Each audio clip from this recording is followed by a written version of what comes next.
right, the FX3 was announced a few days ago and YouTube went crazy. Well, Sony went crazy promoting the FX3 on YouTube. So if your feed looked anything like my feed, it was just FX3, FX3, FX3, FX3. They did not send me one though, but I did pre-order one the moment it was available. As soon as it was available on B&H, I pre-ordered it, and then I spent the next like 48 hours just researching the heck out of it, looking through every little spec about the FX3, figuring out exactly what it is, exactly what it isn't, and then I promptly canceled my FX3 pre-order and I bought something else. So today we're gonna go through my thought process, why I canceled my FX3 pre-order and what I bought instead. Hopefully we're gonna save you some money today. I saved a lot of money.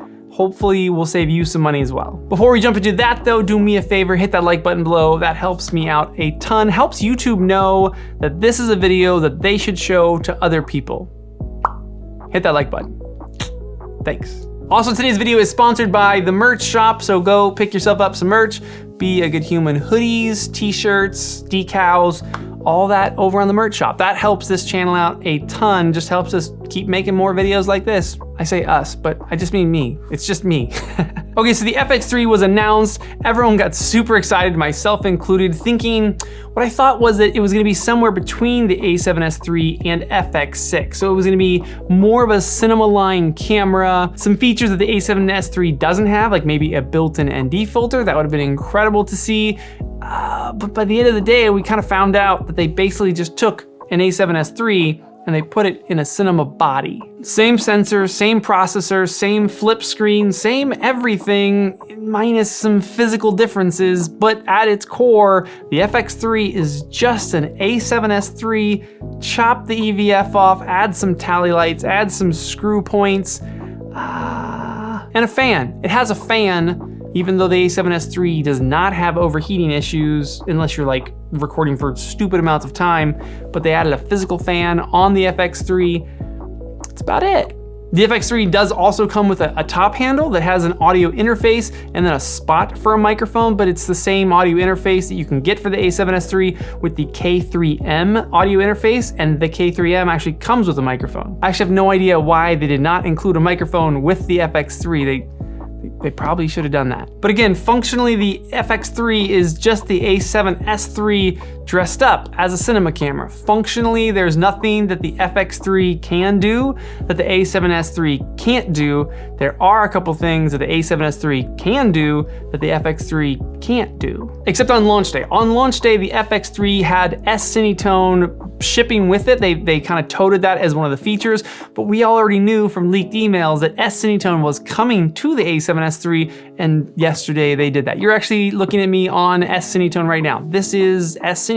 If you were wondering what all the hype is about S-Cinetone, here it is. And basically what S-Cinetone is just a baked-in color profile that kind of started with their Venice cameras, and now it's trickled down to the FX9, FX6, now FX3, and A7S III. And it's kind of an out-of-the-box color profile. So it's all of Sony's color science just baked in. You shouldn't have to grade much in post. So something like an S-Log3 is a crazy flat look, and then you do all the editing in post, you do all the grading and coloring in post. S-Cinetone is supposed to get rid of all that. You're supposed to just shoot it, post it, and it should look good. It should look cinematic. Do I look cinematic right now?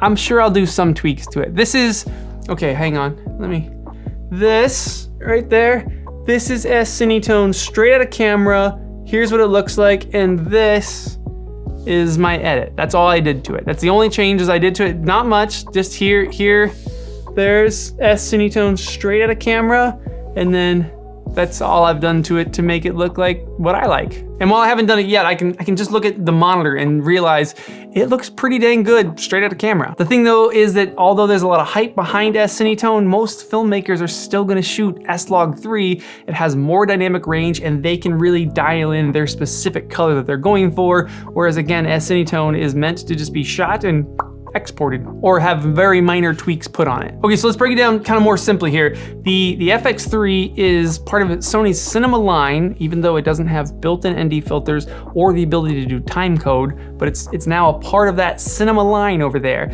So who is it for? Before I say why I canceled my order, let's figure out who this camera actually is for. I would say that if you shoot 98 to 100% video, you never shoot photos. Photos is not something you do with your camera. You only shoot video. Maybe the FX3 is the right move right now. Maybe if you're flying your camera on a gimbal all the time, or you're flying it like on a drone, like Sony's new drone that's coming out, maybe the FX3 is the way to go. It saves you about 60 grams when you don't have the handle attached over the A7S III. Maybe if you're on set and you're shooting solely on an FX9 or FX6 and you want a B or a C cam, or maybe it's like a crash cam kind of situation, you want those buttons to be similar to the buttons that you use on your FX6 and FX9, maybe the FX3 is the right camera to go with. But the two reasons that I canceled my FX3 pre-order, one, I also take photos with my camera, even if it's minorly. With this camera, I mainly shoot my YouTube videos with it. I'm almost always doing video. But I do like to have the ability to pull it up and be able to fire off some photos. If we're at an event or something like that, I can switch from video to photo quickly, take some really nice photos. I can just shoot some photos of Eleanor. I can do thumbnails for the channel. I can do photos with this camera. It's designed to be both a photography camera and a video camera, where the FX3 video. It's a video camera that can also take photos. But again, no EVF. The Sony A7S III EVF, it's one of the best EVFs I've ever looked through. If you don't have it or you've never looked through an A7S III EVF, do it. Borrow someone's, ask someone if you can look through theirs.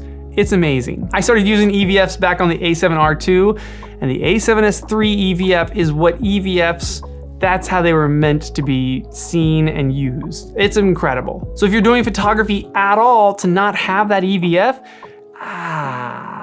kind of silly. It's crazy that that's the thing that they removed to make it a cinema, because even if it's super bright and sunny, I don't use the EVF much for video, but if it's super, super bright, to be able to pull it up in a sunny condition and look through that EVF, really, really helpful for both photo and video. So again, number one is if you are taking photos at all, if photos are even 5 to 10% of what you do with your camera, go for the A7S III over the FX3. If you are pure video, that's all you do, you never take photos, again, maybe the FX3, except for point number two, which is kind of the main reason that I canceled my FX3 pre-order. And it's that knowing that the A7S III can do everything that the FX3 can do, you can already find some sweet deals on the A7S III. The A7S III has been out for long enough to where you can find sales on it. I think I've seen a sale for $3,200 for the A7S III body, which is a bananas good price. But the used market is even better, because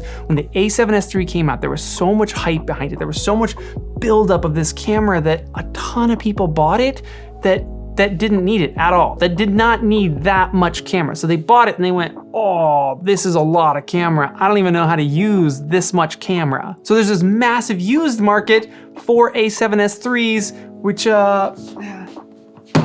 which is what I did. I went out and I bought an A7S III used from one of my friends who bought it, pretty much didn't use it at all. It's way more camera, way more video-centric camera than she needed. She thought, oh, I wanna do video stuff, so I'll buy this camera, the video camera. And then she realized my A7 III can do really good video also. I don't even need this thing. She barely used it. Look at this thing. This thing, it's like brand new. Brand new. Oh. It's so good, and I'm so excited. And by canceling my FX3 pre-order and buying the A7S III, that gives me that super dope EVF, does everything that the FX3 can do, now has S-Cinetone built into it, I saved about $1,000. Canceled my $3,898 pre-order of the FX3, was able to buy this, that does everything that the FX3 does, saved $1,000. And if you're looking at the FX3, I think that's probably what you should do also. I think you should probably go out and buy yourself an A7S III and put a cage on it if you need to. If you're gonna rig up a camera anyways, you're probably gonna put a cage on it, even the FX3 with some mounting points on it, unless you're just going handle with microphone and monitor. If you're doing any other kind of rigging, you're gonna put an external cage on that thing anyways. So the cage, the built-in cage concept, it's for like minor rigging. And on the A7S III, you can put a cage on this thing, put a handle on there, put the K3M on there, have XLR inputs, do everything with this camera that you can do with the FX3. And oh, by the way, you have a dope viewfinder that you can also take some sweet photos with. Maybe in 6 or 8 months when the FX3 has been in the used market and there's deals like this on it out there, it makes more sense to sit there and say, oh, one's more photo than video and one's more video than photo. But right now, saving $1,000, there's no benefit that the FX3 has that would make me choose that over this. Let me know what you guys think in the comments though. Is there a case to be made of why I or anyone should be buying an FX3 right now when you can buy A7S IIIs on the used market and they can do everything that the FX3 can do? Let me know. If there's some argument, there's something I'm missing in all of my research, I don't know, I don't see it. All right, I hope this helped. I hope I saved you $1,000. If you are a person that was looking at the FX3 and you watch this video and then you're like, oh, I'm gonna do the same thing, and I saved you maybe $1,000, put that in the comments. Let me hear about that in the comments below. And also, hit the like button. It just saved you $1,000. Hit the like button.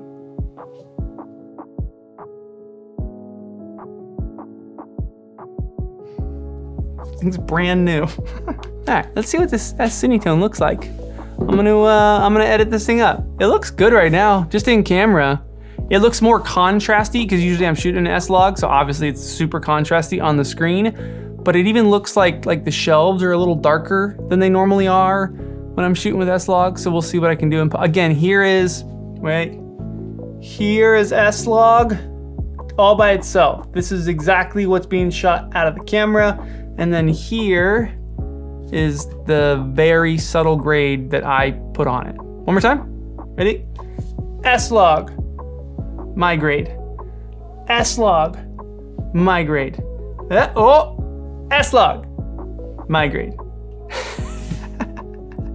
If I had an editor, that would be more funny, but I'm gonna have to be the one doing all that in post. Idiot.